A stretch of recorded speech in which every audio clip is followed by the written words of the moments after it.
سلامونه درنو لیدونکو، نن درته د ښځو په اړه جالب مطلب لرم. هیله ده تر پایه یې وګورئ او زما چینل سبسکرایب کړئ. د یوې حاملې ښځې 2 رکعته لمونځ د یوې عادي ښځې له 80 رکعته لمونځ څخه غوره دی. هره میرمن چې خپل اولاد ته شیدې ورکوي، الله جل جلاله د هر څاڅکي په بدل کې یوه نیکي ورکوي.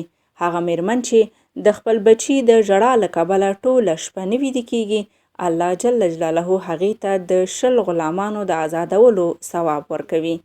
هغه ښځه چې د خپل بچي د ناروغۍ او د هغې د آرامولو له کبله نه ویده کیږي، الله جل جلاله د هغې ټول ګناهونه بخي او دې ته د 12 کلونو قبول شوي عبادت ثواب ورکوي. هغه میرمن چې حامله وي، شپې یې په عبادت او ورځ یې په روژه کې شمیرل کیږي. کله چې ښځه اولاد زیږوي، الله جل جلاله هغې ته د 70 کلونو لمونځونو او روژو ثواب ورکوي. او کله چې اولاد نړۍ ته راځي، کوم درد او تکلیف چې تحمل کوي، د هر رګ د درد په بدل کې الله جل جلاله ورته د یو حج ثواب ورکوي. کله چې د شپې ماشوم ژاړي او مور یې پرته له دې چې هغې ته ښیرا وکړي شیدې ورکوي، الله جل جلاله هغې ته د 1 کال لمانځه او روژې ثواب ورکوي. کله چې یوه ښځه ماشوم ته شیدې ورکوي، د ماشوم له مړېدو څخه وروسته یوه فرښته له اسمان څخه اواز کوي چې ای ښځې، الله جل جلاله تا لره جنت واجب کړ. هغه ښځه چې میړه له هغې څخه خوښ راضي وي او مړه شي، جنت د هغې لپاره واجب شو. نیک عمله ښځه له میړه څخه وړاندې جنت ته ننوځي او د هغې ښایست به د حورو 80 برابره کیږي.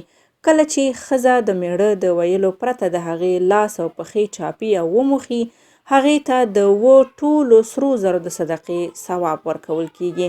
او کله هغې نه دغه غوښتنه وشي، نو د 7 ټولو سپینو زرو ثواب ورکول کیږي.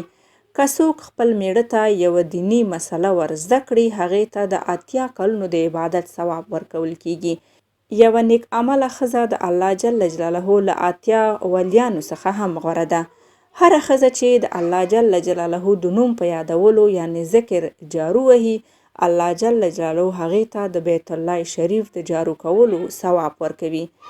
هغه ښځه چې په بسم الله سره اوړه خمیره کوي، الله جل جلاله یې په رزق کې برکت اچوي.